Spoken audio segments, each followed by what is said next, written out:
This self-proclaimed religious leader was just arrested by the FBI after allegedly running a nationwide forced labor operation that profited him over $50 million over the course of a decade. And this is all while his victims were working without pay in call centers across 4 states and lived under what federal agents called slave-like conditions. 2 church leaders with ties to Tampa are facing federal charges tonight. They're at the center of what investigators are calling a multi-million-dollar conspiracy involving money laundering, forced labor, and abuse. But you may be asking, how did we get here? Well, it is quite the wild story, because what started as a small ministry in Michigan ended up turning into one of the most shocking human trafficking cases the FBI has seen in years. And when federal agents conducted raids across multiple states last year, they uncovered a sophisticated operation that for years used religion as a means to manipulate and exploit the vulnerable. And this is not some small-time scam either, but instead a multi-state enterprise with luxury mansions, call centers disguised as prayer lines, and a leader who lived like a king while his followers essentially worked for nothing. So meet David Taylor, a 53-year-old man who referred to himself as an apostle and claimed to be Jesus Christ's best friend. Yeah, that sounds a lot like a cult. And according to federal documents, he told people that God had personally given him the keys to the kingdom on earth. So now, he just sounds even more like a cult leader. And to make things worse, his official church website stated that God had personally taught David about the mysteries of the kingdom of God by the way of face-to-face visitations from the Lord. What mysteries, do you ask? Well, according to him, God gave David the ability to not only cure disease, but also raise people from the dead. Okay, definitely not a red flag at all. Now, this story isn't just about David, but also his right-hand man, 56-year-old Michelle Brannon. Michelle served as the executive director of the organization called Kingdom of God Global Church, formerly known as Joshua Media Ministry International. That just sounds like an MLM, at least the previous name. Michelle, from her gigantic mansion in Tampa, helped David control every aspect of the operation. David started this whole thing in the mid-2000s in Taylor, Michigan, where he established his first call center. What began as a small ministry eventually expanded into this multi-state operation with locations in Florida, Texas, and Missouri. By the time federal agents shut it all down, they were operating 9 separate call centers across 4 different states. And David's organization essentially ran these call centers where they would make cold calls to people across the country, asking for donations for the church. And these workers would tell potential donors that their money would be used for charitable purposes, such as providing water wells for impoverished communities overseas, or supporting victims of human trafficking or slavery. And judging from that house that we saw earlier, I don't think too much of that money went to that. However, these weren't definitely your typical telemarketing jobs, because the workers weren't actually getting paid anything. According to the federal indictment,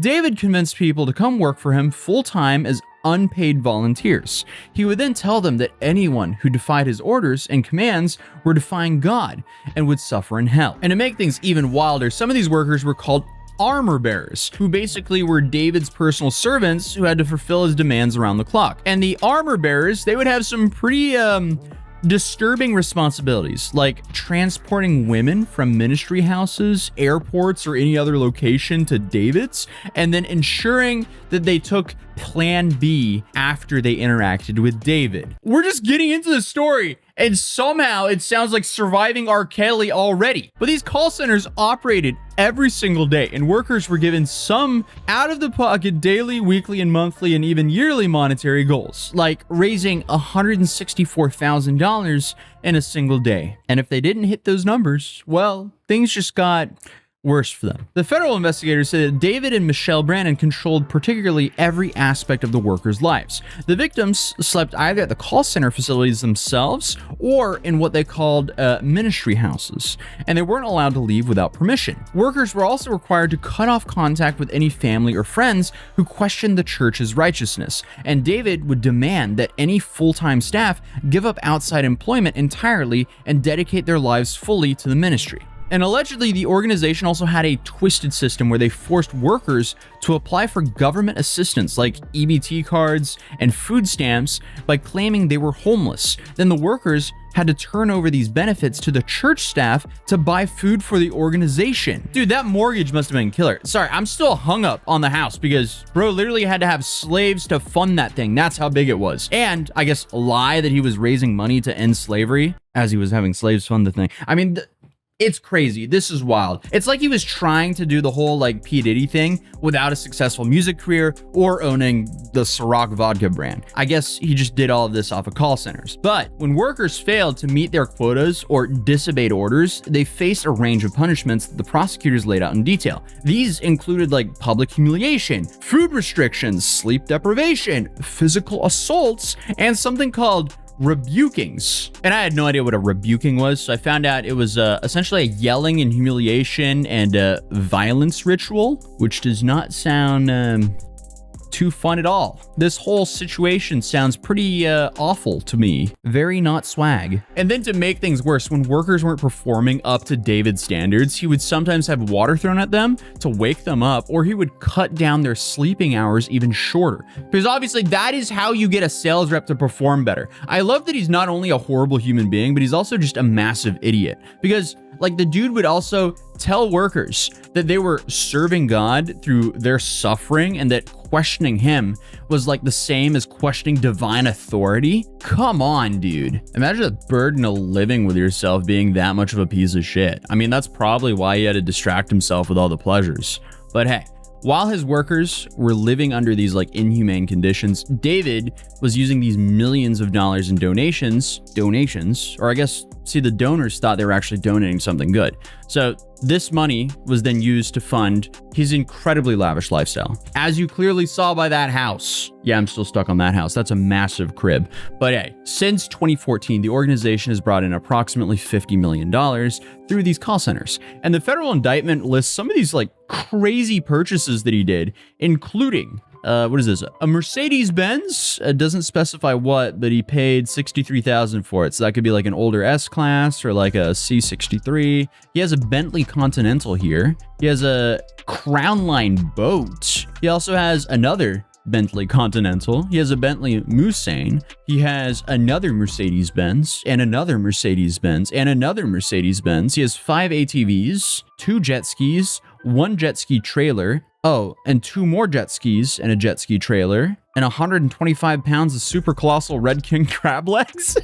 I love how that's just like listed in there with all the whips and boats and stuff. Then he has a Rolls-Royce Cullinan, of course, and then he has 4 bulletproof automotives here. Okay. Dude, why is he buying so many like similar cars? Like, do you really need 4 Mercedes-Benz? Do you need 2 Bentley Continentals? And why are you buying Bentleys and Rolls? Wait, no, 3. Okay, no, wait. He had 2 Bentley Continentals and a Mulsanne. Why are you buying a Mulsanne, 2 Continentals, and a Rolls Royce? Why don't you switch it up with something like, I don't know, something a little sporty, something a little more fun? Like the Continental is kind of sporty, but he has 2 of them. I don't know, essentially he just bought a bunch of cars that drive like boats. I'm just kind of confused in how he scammed $50 million and somehow does not own a GT3 RS. That's just poor judgment. I say that as a joke because everything here is just incredibly poor judgment. Anyway, David also owned multiple luxury properties, including a massive 28,000 square foot mansion in Tampa. Okay, that explains the size of that thing. That's a behemoth. That's like 10 homes. That's 10 large homes in one home. That's crazy. That's pretty much as outrageous as owning 4 Mercedes-Benzes and 3 Bentleys and a Phantom. He didn't own a Phantom, it was a Cullinan. Still, that's just outrageous. Anyway, he bought that mansion for $8 million and it has 10 bedrooms and 10.5 bathrooms. So, I guess you can fit a whole bunch of call center workers in that thing. And while neighbors, obviously, they always wondered how a pastor could afford to live in such an expensive home. Good question, by the way. What they didn't know was the Tampa Bay mansion wasn't just a personal residence, but also it was being used as a call center. But I guess it's just a business expense. So see, I mean, if you're paying too much in tax, this simple trick of starting a cult and then having slaves live off of EBT and food stamps working at a call center in your house could help you depreciate a portion of your house as a business expense. So obviously you can call 1-800-something to guarantee yourself at getting audited like this guy did. Yeah, I digress, but 8 specific victims are now named in this federal indictment, and their stories show just how long some people were trapped in the system. And the timelines are kind of shocking because one victim was allegedly subjected to forced labor for about 10 years, from 2013 all the way till 2023, while another was trapped for 9 years, from 2009 to 2018. That's a long time to be working at a call center in a mansion, especially without pay. But one of the more detailed accounts comes from Bridget Walton, whose son, Patrick, spent 6 years working at David's ministry in Michigan. She said that Patrick was just a college student when he was swept up into the organization after attending one of David's services with his mother in 2015. Patrick was apparently blown away by what Bridget described as David's signs and wonders in his theatrics. Soon, after their first service, Patrick dropped out of college and moved to Michigan to work in the ministry full-time. Bridget immediately had concerns and asked her son if this was a cult, but Patrick's response was to cut off all contact with her entirely. Yeah, that sounds like a cult. And months later, a friend saw Patrick in St. Louis and told Bridget that he and other young followers looked like they were starving. And despite these obvious signs that something was wrong, Patrick stayed in the ministry until 2022. When Patrick finally returned home, he had nothing left. No money, no possessions after 6 years with the ministry. It wasn't until David Taylor's arrest recently that Patrick finally admitted to his mother that everything she had warned him about was true. And another person who spoke out about this was Leslie Portillo, who spent several months in the Michigan facility in 2017. She went there because her best friend was a believer in David and his ministry. Not wanting to leave her friend alone, Leslie decided to check it out herself. She described an environment where she spent her time sleeping on floors and experiencing alleged verbal and physical abuse, backing up everything that had been said about the institution. Leslie says that she and her best friend ended up donating about $40,000 to the organization. Her friend stayed with the ministry until she passed away in 2019, and the situation had caused such a rift between them that they were no longer speaking by the end.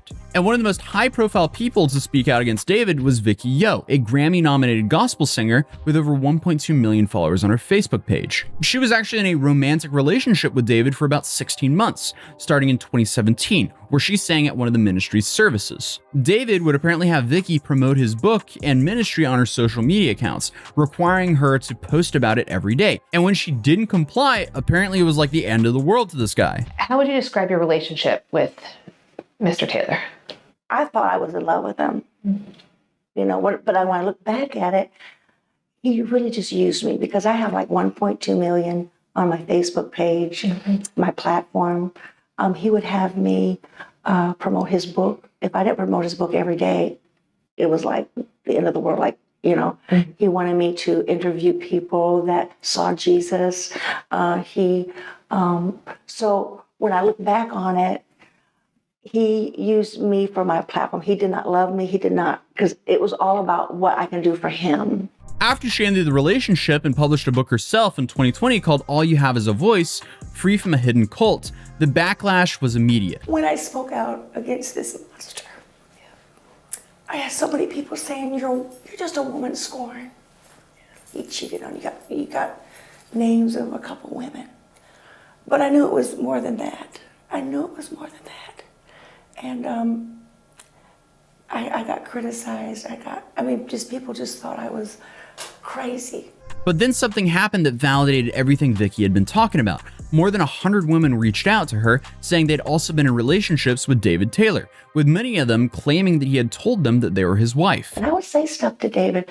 David, this ain't right. He said, "Oh, it's okay. I'm best friends with Jesus." But being a preacher's kid, you know, I knew it was wrong, and so I spoke out, and it's actually still on the internet. It's about 20 minutes, and I just told everybody what was going on. Within 3 weeks, I stopped counting at 100 women that told me that they were in a relationship with David. Many of them said they were his wife. They said that he said to keep it just between them because church people are messy. That's what he told me. Church people are messy, Vicky, and, you know, I'm going to marry you one of these days, but just, you know, don't tell anybody.